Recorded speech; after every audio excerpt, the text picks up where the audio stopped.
नमस्कार दोस्तों, welcome to my YouTube channel Pal Ranjit blog. दोस्तों, आज के इस वीडियो में हम बात करेंगे सिस्टमेटिक इन्वेस्टमेंट प्लान के बारे में। बहुत सारे लोग हैं जो सिस्टमेटिक इन्वेस्टमेंट प्लान यानी एसआईपी तो स्टार्ट कर देते हैं, लेकिन उसे कंटिन्यूटी नहीं रख पाते हैं और उसका जिसके वजह से सही बेनिफिट नहीं ले पाते हैं। तो उनका जो फीडबैक होता है एसआईपी के अंदर या फिर उनका जो एक्सपीरियंस होता है एसआईपी को लेकर के, वो बैड एक्सपीरियंस होता है। तो दोस्तों, आपको इस वीडियो के अंदर एसआईपी के सारे बेनिफिट्स के फ़ायदे कैसे लिए जाते हैं उसके बारे में ये पूरी जानकारी मिलने वाली है। तो दोस्तों, वीडियो को आप स्किप करके मत देखिएगा, पूरा आप देखिएगा, जिसके अंदर आपको सारे टॉपिक के ऊपर जानकारी मिल पाएगी। अगर आप उसे मिस करते हैं तो आपके लिए भी नुकसानदायक होगा। दोस्तों, सिस्टमेटिक एसआईपी इन्वेस्टमेंट प्लान जो है, इसके अंदर हर कोई इन्वेस्टमेंट करना चाहता है और बहुत ही सिंपल और सरल तरीके से अपना इन्वेस्टमेंट कर सकता है, जिसमें कि बहुत ज़्यादा जोखिम भी नहीं होता है। अगर आप छोटे इन्वेस्टर हैं, अगर आप मिडिल क्लास से हैं, आपके अर्निंग ज़्यादा नहीं है, आप थोड़ा थोड़ा पैसा ही इन्वेस्ट करना चाहते हैं, तो आप वहाँ पर 100 रुपये से लेकर के 500 रुपये मिनिमम से भी स्टार्ट कर सकते हैं, जिससे कि आपके बाकी के जो खर्चे हैं उसके ऊपर कोई ज़्यादा ऐसा बड़ा बर्डन नहीं आएगा, जिसे आप मैनेज कर सकते हैं। लेकिन अगर आप इसे कंटिन्यूटी के अंदर एसआईपी को चालू रखते हैं, तो एक लॉन्ग टर्म इन्वेस्टमेंट के हिसाब से अगर इसके अंदर इन्वेस्ट करते हैं तो कंपाउंडिंग का बेनिफिट मिलते हुए आपको एंड ऑफ द मैच्योरिटी अच्छा खासा बेनिफिट मिलने वाला है। और अगर उसे आप बीच में विड्रॉ करते हैं तो वहाँ पर आपको नुकसान भी होता है। तो दोस्तों, अगर अभी आप चैनल पर नए हैं तो चैनल को सब्सक्राइब कर लें, क्योंकि इसके ऊपर आपको फाइनेंस, इंश्योरेंस और इन्वेस्टमेंट से रिलेटेड ही वीडियोस देखने को मिलती हैं। दोस्तों, इसमें सिर्फ आपको 3 टॉपिक के अंदर ये बताने की कोशिश करूंगा, जिसके अंदर अगर आप इन 3 टॉपिक को अपने लाइफ में अपना लेते हैं और एसआईपी लेने के बाद, तो आपको कोई भी प्रॉब्लम आने वाली नहीं है। नंबर 1, हर हाल में एसआईपी जारी रखें। दोस्तों, अगर आपने अपना एसआईपी का अकाउंट ओपन करवा लिया, आपने इन्वेस्टमेंट चालू कर दिया, वो डिपेंड करता है अमाउंट कुछ भी हो, चाहे वो 100 रुपये का हो या 5,000 हो या 10,000 रुपये हो, डिपेंड ऑन योर इनकम। तो आपने अगर अपना systematic investment plan SIP start कर लिया और आप उसे कंटिन्यू, जो भी आपकी प्लानिंग है, क्योंकि जब भी आप अगर एसआईपी ले रहे हैं तो विदाउट किसी प्लानिंग के आप एसआईपी अकाउंट ओपन ना करें।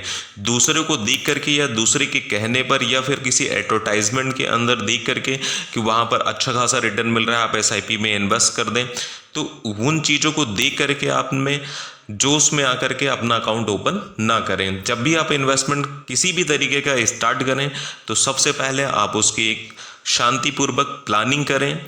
आप उसे कितने समय तक स्टार्ट करना चाहते हैं, कितना इन्वेस्टमेंट करना चाहते हैं, क्या आपके उस पैसे को मेच्योरिटी के बाद क्या प्लानिंग है, कहाँ इन्वेस्ट करेंगे और किस लिए आप कर रहे हैं, ये सारी अगर प्लानिंग के साथ आप करते हैं तो आपको दिक्कत आने वाली नहीं है। एसआईपी मार्केट रिस्क से रिलेटेड ये फंड्स होते हैं। अगर आप इसमें पैसा जमा कर रहे हैं, हो सकता है कि जब आप स्टार्ट करें तो स्टार्टिंग में आपका फंड अच्छा ग्रो कर रहा हो, तो आपको ग्रोथ भी दिख रही हो, लेकिन थोड़े समय बाद आपका जो भी फंड है वो माइनस में भी शो होने लगे, तो वहाँ पर हमें निराश ना होकर के एसआईपी को बंद नहीं करना चाहिए। उसे आप कंटिन्यूटी में चालू रखें। जब भी आप धीरे धीरे थोड़ा थोड़ा पैसा जमा करते रहेंगे, उससे क्या होगा कि आपकी एनएवी बढ़ती रहेगी। जब भी वो फंड ग्रो होगा, आप जितने ज़्यादा एनएवी आपके पास रहेगी तो एकदम से आपका फंड इंक्रीज हो जाएगा, क्योंकि इन एसआईपी के अंदर आपको कंपाउंडिंग का बेनिफिट मिलता है। कंपाउंडिंग से आपका fund end of the maturity अच्छा खासा रिटर्न दे सकता है। तो एक चीज़ आप बिल्कुल दिमाग में बंद करके रखें कि आपको अपनी एसआईपी को कभी भी बीच में बंद नहीं करना है। अगर आपने प्लान कर रखा है कि मुझे 5 साल, 10 साल, 15 साल, 20 साल के लिए एसआईपी चालू करना है और उसे चलाना है, तो उसे चलाना है, उसे बीच में कभी भी बंद नहीं करना है। नंबर 2, बीच बीच में एक मुश्त जमा करें। दोस्तों, एसआईपी और म्यूचुअल फंड ये दोनों ही एक तरीके से शेयर मार्केट की ही एक पार्ट हैं, क्योंकि मार्केट में जैसे जैसे कंपनियों के फंड्स ग्रो करते हैं, तो उसी तरीके से इनके NAV भी बढ़ती है। अगर वो कम होते हैं, डाउन होते हैं मार्केट, तो NAV के रेट कम हो जाते हैं, लेकिन उस समय की NAV जो होगी उसी के रेट के हिसाब से आपको रिटर्न मिलता है। तो यहाँ पर आपको ध्यान देना होगा कि जब भी मार्केट डाउन हो उस समय NAV के रेट जो प्राइस होती है वो कम होती है। तो ऐसे समय में आपको उसका फ़ायदा उठाना चाहिए। वहाँ पर आपको डिप्रेशन में नहीं जाना चाहिए, या कि वहाँ पे आपको लग रहा है कि मैंने जो इन्वेस्ट कर दिया वो लोअर साइड जा रहा है, मेरा नुकसान हो रहा है। ऐसे चीज़ों का आपको शेयर मार्केट हो गया या फिर म्यूचुअल फंड हो गया, SIP हो गया, इनमें आपको फ़ायदा उठाना चाहिए, क्योंकि उस समय उस NAV फंड वैल्यू की कीमत घटी हुई रहती है। अगर आप ऐसे समय में कोई इन्वेस्टमेंट करते हैं, जैसे ही वो फंड ग्रो होता है और आपके पास में ज़्यादा NAV है और एक NAV के रेट जैसे इंक्रीज होंगे तो आपका फंड ऑटोमेटिक ही ग्रो हो जाएगा। तो जब आप एक सिस्टमेटिक इन्वेस्टमेंट प्लान SIP लेकर के छोड़ दिया, आप उसे कंटिन्यूटी में चालू करके रखा है और मार्केट में आप देख रहे हैं कि अभी मंदी चल रही है और शेयर मार्केट लो है, और उस समय अगर आपके पास में कहीं से कुछ ज़्यादा फंड आ रहा है तो उसे एक मुश्त भी आप इन्वेस्ट कर सकते हैं। क्योंकि अगर आपने एक बार उस फंड के अंदर डाल दिया, क्योंकि हर बार आपको मंथली उसमें इन्वेस्टमेंट नहीं करना है, एक म्यूचुअल फंड आपने लेकर के उसे चालू करके फंड को छोड़ दिया, जैसे ही वो फंड ग्रो होगा आपको उसके अंदर अच्छा रिटर्न मिल जाएगा। तो इन चीज़ों को ध्यान रखना होगा आपको। नंबर 3, SIP को टॉपअप करें। दोस्तों, जब भी आप SIP स्टार्ट करते हैं उस समय के सिचुएशन के हिसाब से, जो भी आपके पास में SIP ही नहीं कोई भी इन्वेस्टमेंट करते हैं, तो उस समय जो आपकी इनकम होती है, जो आपकी सैलरी होती है, उसके अकॉर्डिंग आप अपना इन्वेस्टमेंट प्लान करते हैं। लेकिन जैसे जैसे हर साल, क्योंकि अगर आप जॉब कर रहे हैं तो हर साल आपका इंक्रीमेंट लगेगा, अगर आप कोई बिजनेस भी कर रहे हैं तो वहाँ पर भी आपका, अगर लंबे समय तक बिजनेस आपका चल रहा है तो वो भी ग्रो होता है, और उसी के हिसाब से आपकी ज़रूरतों बढ़ती जाती हैं और उसके अकॉर्डिंग आपको अपना इन्वेस्टमेंट करना होता है। तो जैसे ही आपकी सैलरी बढ़ती है, इंक्रीमेंट होता है और लग रहा है कि आपके पास में सेविंग करने के लिए कुछ फंड और एक्स्ट्रा बच रहे हैं, तो हमें अपने SIP को और टॉपअप करते रहना चाहिए। आप उस फंड को और बढ़ाते जाइए, जो भी इन्वेस्टमेंट फंड है आपका उसको और इंक्रीज करते जाएं, जिससे क्या होगा कि आप एंड ऑफ द मैच्योरिटी या फिर जब आप रिटायर्ड होंगे तो वहाँ पर आपके ज़रूरत के हिसाब से आपको पैसा रिटर्न मिलेगा। लेकिन अगर आपने वो टॉपअप स्कीम को नहीं अपनाया तो फिर आपके एंड ऑफ द मैच्योरिटी जो फंड मिलने वाला है वो आपके एक्सपेंसेस के अकॉर्डिंग कम मिलेगा।